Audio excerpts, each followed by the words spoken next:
The National Judicial Council has recommended 22 judges for promotion to the Court of Appeal, and amongst them is Suzette Nyesom Wike, the wife of the Minister of the Federal Capital Territory, Nyesom Wike. In a statement on Friday, the NJC said 86 were recommended for appointments into different courts. The statement said further that the recommended judicial officers will be sworn in after approvals from President Bola Tinubu and their respective state governors. Victoria Ariwola, the daughter-in-law of Olukayode Ariwola, the Chief Justice of Nigeria, was among those recommended as judges of the FCT High Court. Well, we have Dr. Sam Amadj, who is an associate professor of law and a RISE analyst, to dissect this matter. What is wrong with that? If I have a daughter who is graduating from Harvard University on Wednesday as a climate change expert, a town planner, and gets a job with the Ministry of Planning, would you say I've unduly influenced it? You're not the Minister of Planning, but that's the point. You see, absolutely correct. Every person has the right of career advancement. Yeah. And so the fact that you are a wife of a minister or a president himself shouldn't truncate your own career advancement. Absolutely. So that's given. But this is the point. Appointments that are statutory, that are formal, are based on a certain assumption. One is qualification, merit. So what that means is that judges, the process for appointing judges, as in the Constitution, requires that, for example, if it's High Court judges, the NJC, the different Judicial Service Commissions go through a process, give notification. And so people are promoted based on certain criteria, and then either based on performance, based on years, and all that and all that.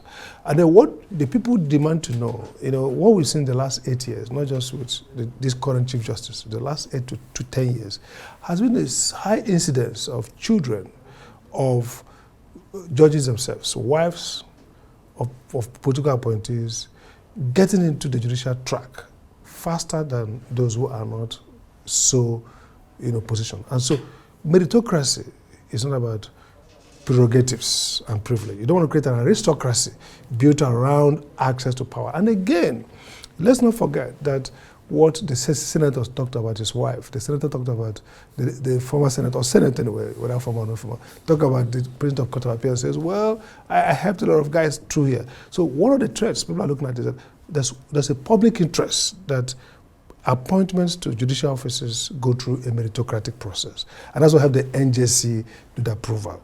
Now, what people are complaining, people are saying, wait a minute, there seems to be so much filial links here. Child of this, first tranche that happened before, the son of the CJN go to the Federal High Court. The daughter-in-law is not there. Wike's wife is not caught up here. One of his in-laws got into this. Some of the governors got it. So the question we're asking now is, public interest requires that some of these criteria be made public. I mean, there should be a process, because many people also want to get to the bench. And so the question is, are we having a process like we have under the military, where, for example, vice chancellor, admission to universities, you have to get a letter from the military commander, and so on and so forth. And then the question, people who are qualified, who are maybe better, are off that script. So it's a matter of public interest that the Chief Justice of Nigeria, the Chief Justice of these various courts, restore public trust in the process to say, look, nothing bad. I mean, you can have the wife of a minister who is first-class brain, and she does excellently well. In fact, some of their children might be top-notch. Like you said, their daughter is, assuming you are Prince of Harvard, for example, and your daughter gets into Harvard. I mean, why would anybody, the fact that it's a daughter and as president shouldn't be a reason for people to look into it. But if you see so many incidences, so many instances, increasing instances of siblings, children, I mean, the other time the Chief Justice of Nigeria had his brother or so become the chief auditor of the Supreme Court. So people will ask the question, wait a minute, and we know that there's a capture of state going on, not just with the judiciary. We've seen various institutions being captured. And the question people would like to ask is, are all these appointments really going through process one, meritocratic meritorious too? And thirdly, are these people being placed there because they are kind of using patronage? The ethics of public office, again, that's why we have disclosures and conflict of interest. Decision makers, by public ethics and code of conduct, are not supposed to use public office for self-aggrandizement. And so what that means, in fact, when I was appointed next chairman, one of the codes tells you that if a member of your family or relatives has an application before you, maybe to approve a procurement, you have to disclose the possible conflict of interest and recluse yourself. Again, why do you see lottery? So many companies exclude members who are related. Nobody in that,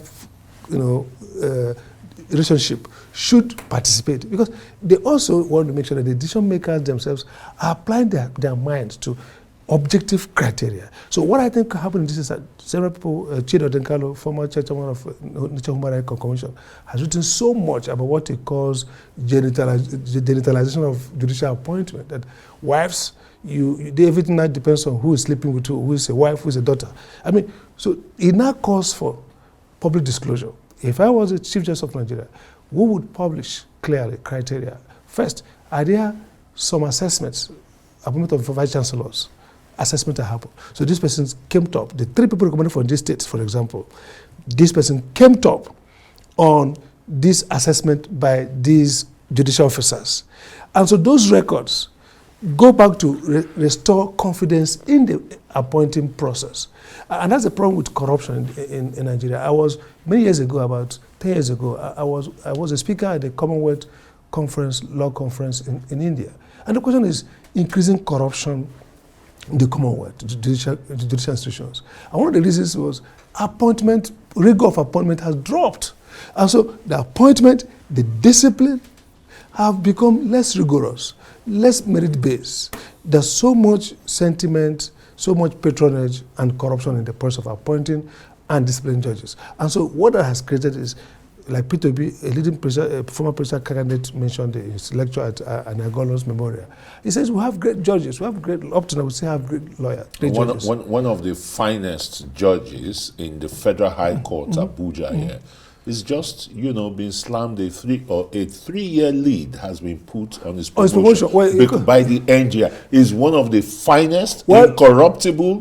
He knows the law. But Justice Ekpo. Justice Ekpo. Ekpo. But the reason why would that be? No, the reason why he was slammed was not because he's not because finest. of the interlocutory injunction he granted. No, the mode in which he granted those interrogation, 3 or 4 of them, NJC sat together. And that's the point. Look, people have said it's the finest. Some people say this is the most corrupt. Some people say maybe not fine at all. But look at the point. The NJC use of expert order to restrain politicians from participating in a convention, and they write to you, they go to appeal, you refuse to give them the order of court. See, every action by a judge should be judicial. What that means is simple. If you rule against me, and I need to go to appeal, you will offer me the facility to appeal. Now, if you use administrative power of the judge to stop me from accessing materials to go and appeal, that is unjudicial. In fact, many judges in Nigeria are acting on, for example, things like bail. So somebody was taken to a court and they granted bail, say, I won't be around for 2-3 weeks. That's not, somebody is in court, in custody. You have to be there the next day to sign off the bail. If you granted the bail, you say, come next 3-4 days. So most of these conducts are unjudicial. They are not conducts that a judge should have. And that's the problem, that because the politicians are annexing the judiciary through these appointments, they are corrupting the ethics. And what that leads to is people have no more confidence in the judges. I mean, it's unheard of in the past for litigants to openly challenge the integrity of the judge. Today, there are many applications for reclusal. I don't want this judge because this judge has this. It doesn't happen before. So if we continue this trajectory, and that's the point we said, we should be more careful with appointments to the bench. And the first thing is public disclosure. The NJC should be requiring that each appointment will be accompanied with reports about those who are recommended. And those reports should be uploaded on their website so that, as a lawyer, I have legitimate interest to go there and click and say, oh, in this assessment, Justice Chris Ogodo came first. I don't need to be the one assessing it. I mean, we may have different opinion. For example, if this studio wants to promote somebody now, there's a process of peer review. There's a process of, upper form, appraiser. I may disagree with the appraiser, but it's a competent appraiser. And people say, why did you promote this guy? They say, look at the appraiser. He scored the highest. So the point you're asking for is, let it not become a secret discretion. Let it be something that people can review. People can say, oh, actually, this is the wife of Wike, but this woman came tops in this criteria that these senior judges or these NJC officials used to assess them. It shouldn't be discretional, the wife of that, the daughter of this. The fact that somebody is somebody's daughter who is in power creates a presumption of even corruption, even though it's not them. So the way to assuage that is to provide evidence. This is the process. So I think that the continuous, less rigorous approach to appointing judges compound the issue of corruption and lack of confidence. By the way, the biggest crisis in the judiciary is not even corruption, it's the loss of public trust. Because if you don't have public trust in the judges don't have machinery to enforce judgment, the judges don't use arms, the judges are a persona that epitomizes dignity, incorruptibility. Sam, I still have trust in the judiciary. I haven't stayed there 16 years. We ought to have. Case. Yes. 16 years actually too much to be there. But I've been there for judgment. But I've been there for 16 years. I got judgment after 12 years at the Federal High Court. Part of the I lost at appeal court. I know. My matter is going to be heard at the Supreme Court. All of us so why lose confidence? No, all of us ought to have confidence in the judiciary. And that's why we need to rebuild the judiciary.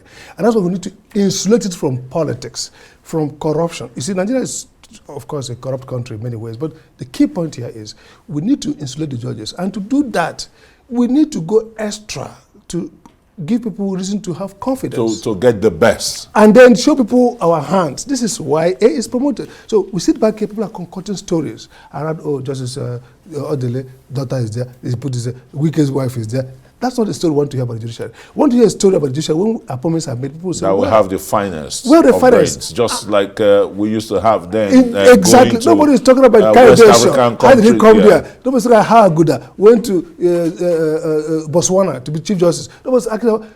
We had great judges. Even recently, we still have great judges. But some of them just went to court of appeal. Some of them are fantastic guys. But the question is, process is more important than reality. Perception. People want to see that the process is credible. You can't just suddenly you see the wife of the son-in-law of this is this, and people say, how did that come? It behoves you to show your hand and say, look, even though this is my daughter-in-law, see the scorecard. I mean, so if you're a parent of Harvard and they are saying your wife is there, the daughter is a professor, people say, see her resume, see published article. People go and review, forget this is the daughter of President of Harvard. But she deserves to be a dean because look at her publication. They must have to be open and put it where we can assess the criteria and the process. And some of us want to go to court and ask for disclosure because we don't want the judiciary to be ridiculed. People are writing nonsense every day about how it's now genitization. I mean, come on. Judges need to lead in this transparency and restoring the credibility of the judiciary. Thank you so very much, Sam Amadj, a RISE analyst and an associate professor of law from Harvard University.